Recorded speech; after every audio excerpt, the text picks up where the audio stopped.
Nailhan na ang tinuod nga amahan sa Cebu's Grand Old Man, ang kanhi Presidente sa nasod, Sergio Osmeña Sr. Kinihuman sa dulan sa 150 katuig nga nahimong misteryo kung si kinsa ang iyang tinuod nga amahan. Ani ang report ni Femari Dumabo.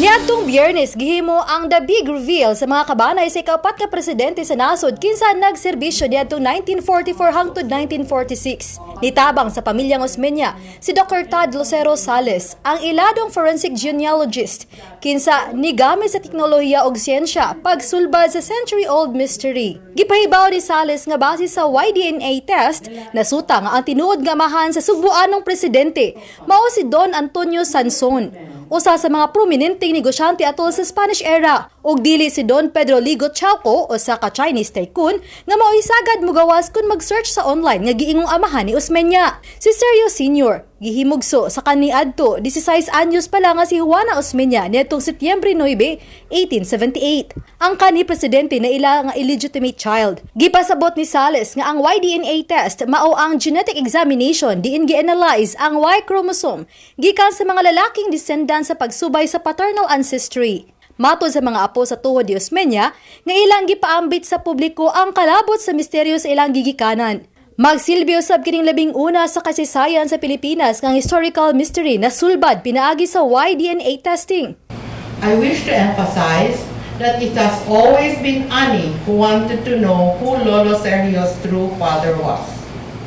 It's not a secret that he was an illegitimate child, someone who during Spanish times was identified as a padre no conocido, father unknown. Someone who all his life used his mother's last name, Osmeña. His paternity has always been a question, even though it has already been proven based on circumstantial evidences who his father was.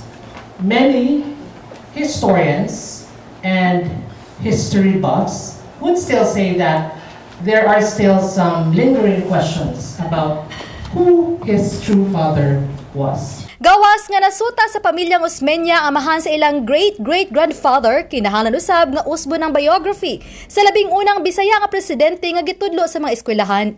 Gihimo ang paternity project isip pagpangandam sa pagsaulog sa ika-145 nga sumad sa adlaw na tawhan ni Sergio Osmeña Sr. karong September 9. Samtang matod kanhi Cebu City Mayor Tomas Osmeña kinsa usa sa gikuha og Y-DNA alang sa testing nga bisan unsa ang resulta wa kini makatabon sa mga kaayuhan nga nabuhat ug nahatag sa Cebu's Grand Old Man, di lang alang sa Sugbo kundi alang sa tibuok nasod. Uban ni Godfrey Relieno Clans Gabutin, Femari Dumabok. Balitang Bisdak.